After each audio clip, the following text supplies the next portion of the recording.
Bonjour à toutes et à tous, aujourd'hui nous allons voir le flan pâtissier.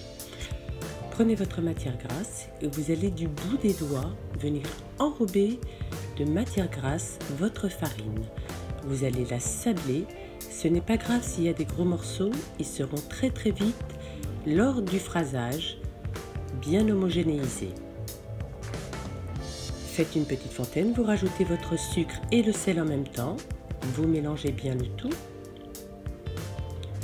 Vous allez rajouter votre eau avec le jaune d'œuf battu ensemble au centre et vous allez venir ramasser votre pâte tout doucement sans donner de corps à la pâte. N'oubliez pas que c'est une pâte friable. Elle est faite avec de la farine de T55. C'est une farine qui n'a pas de force. On ne va pas lui donner du corps. C'est une pâte qui doit rester croustillante et fondante. Vous venez avec votre corne ramasser toujours sans donner de corps. On ramasse de l'extérieur vers l'intérieur et avec la paume de la main, on vient phraser sur le plan de travail. Une seule fois, ça suffit. Vous ramassez et vous allez donner une forme avec votre rouleau sur le plastique. Vous filmez au contact et au réfrigérateur minimum 4 heures. Il faut que votre pâte elle se détende et il faut qu'elle se repose au frais, c'est très important. Alors vous ne le voyez pas sur la vidéo, mais j'ai fait bouillir mon lait et ma crème avec une partie du sucre. Et là j'ai mélangé une autre partie du sucre avec les œufs. Ne cherchez pas à blanchir, ça ne sert absolument à rien, juste que le sucre soit bien dissous. Vous rajoutez votre fécule de maïs, ou de la maïzena comme vous voulez. Moi je n'ai pas de poudre à crème et franchement ça ne sert absolument à rien. La maïzena, c'est ce qui compose la poudre à crème. On reverse une partie du mélange lait plus crème plus sucre pour faire un pré-mélange, équilibre des températures et des masses. Je rajoute ma vanille. Là, j'ai mis de la vanille liquide. Je n'avais pas de vanille en gousse. C'est mieux si vous avez de la vanille gousse, bien sûr. Et on va mettre sur le feu. Faites attention, ça va épaissir très vite à cause des œufs et à cause de la fécule de maïs.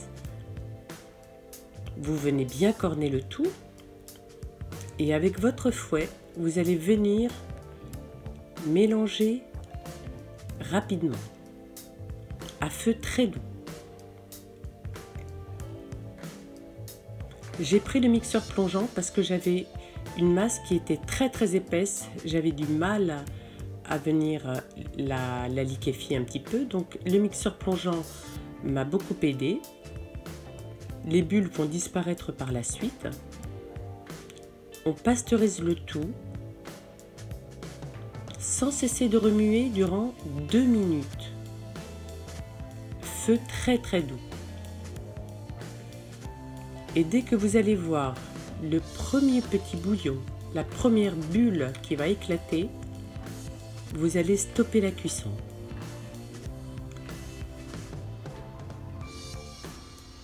Vous voyez que le mélange est bien lisse et bien homogène.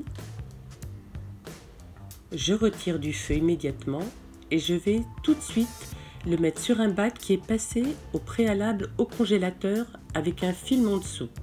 Et je vais venir filmer au contact. Filmer au contact est très important pour 2 raisons. Premièrement, pour éviter d'avoir une croûte sur le dessus.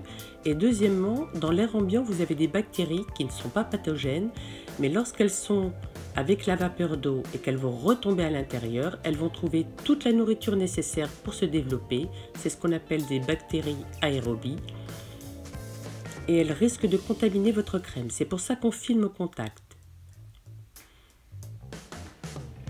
Vous allez réfrigérer le tout durant minimum. Moi, je l'ai mis au congélateur pendant un quart d'heure et ensuite, je l'ai remis au frigo pendant 1 heure.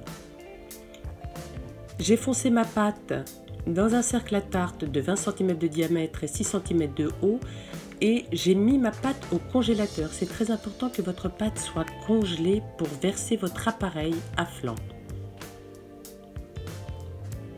Vous versez l'intégralité de votre appareil.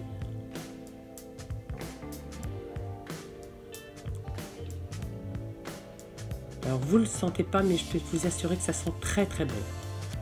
Et vous allez venir lisser avec une petite palette le tout et taper votre plaque sur votre plan de travail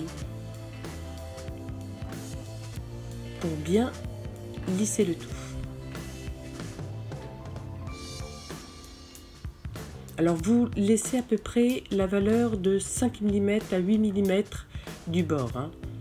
Là vous voyez, quand j'ai retiré, après 50 minutes de cuisson à 55 minutes de cuisson pardon, à 175 degrés, votre flan est encore un peu tremblotant. Alors là, quand je le découpe, il est encore tiède. Le mieux c'est de le découper, nous on était pressés pour le déguster, le mieux c'est de le découper quand il est bien réfrigéré. Minimum 6 heures au frigo. Eh bien, je vous souhaite à tous un très bon appétit. J'espère que cette vidéo vous aura plu. N'hésitez pas à la partager. Vous en ferez bon usage. C'est exactement le même flan pâtissier que vous allez trouver chez votre boulanger ou votre pâtissier.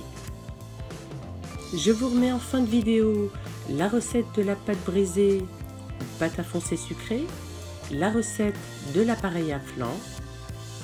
J'espère que cette vidéo vous aura plu. Quant à moi, je vous dis à très bientôt pour une nouvelle vidéo. Merci pour votre fidélité. Au revoir.